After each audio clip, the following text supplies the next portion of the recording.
What is up, guys? I bet you can't guess where we're going today.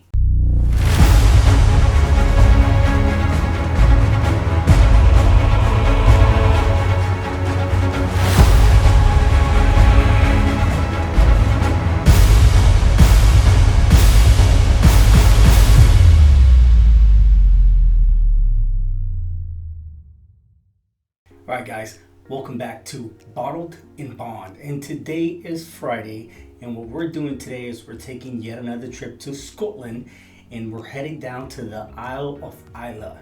You know what to expect whenever I say Isle of Islay. More than likely it's gonna be peated, but it's definitely gonna be smoky.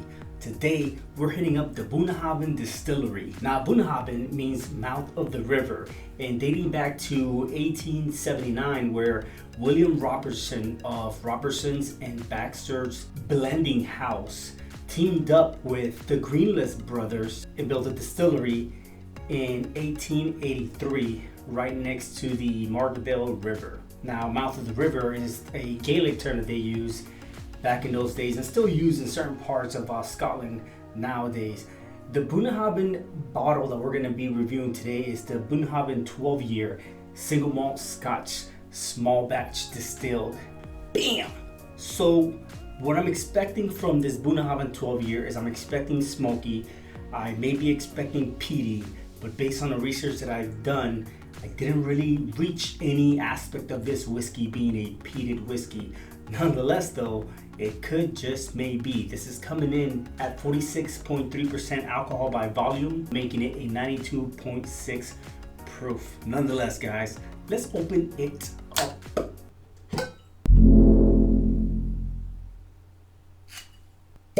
You know what's the funny thing about this cork is that immediately to the nose, the first thing that I picked up is a mash room, a bourbon mash room.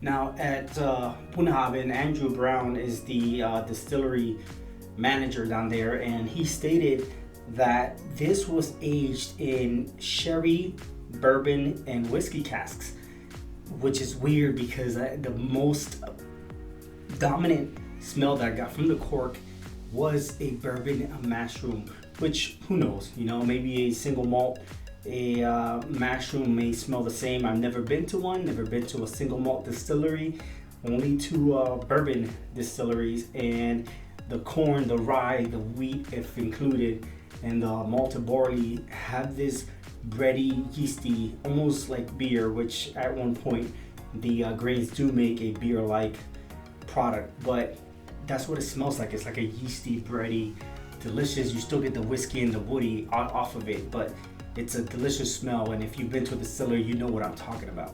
Immediately what I pick up is similar notes to one of the Highland Parks, except that I'm not picking up the peat.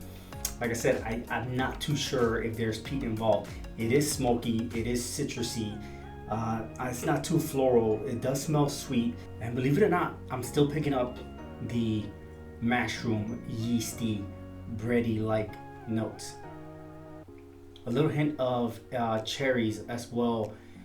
I don't want to say that I'm picking up prunes because I hope that's not what I'm picking up as far as the note goes, but it's a cherry mixed with something else, some kind of a grape wine smell, a note on my nose.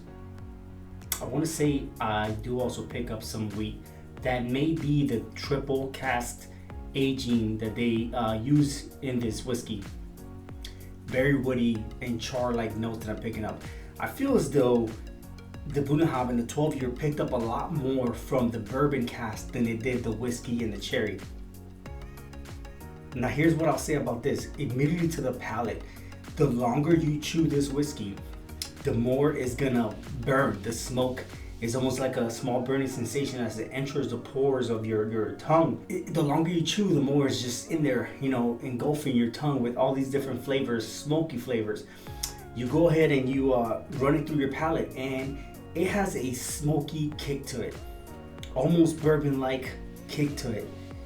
You could tell that this is high up there in proof, and you could taste it as well. The back end does not have a lingering finish. it kind of dissipates and goes away pretty quick. But the citrusy, smoky, cherry, more dominant, woody, oaky, charred flavors that you come to expect from a good to great bourbon, higher in proof, is what you're picking up here. It's unique. I'll give them that. I'll give them the smokiness. I'll give them the citrusy. But I was expecting a little bit more. Is it a good whiskey? I think it's a good whiskey, but I was expecting just a little bit more. Would I recommend it? Yes. For the price, sure. Why not?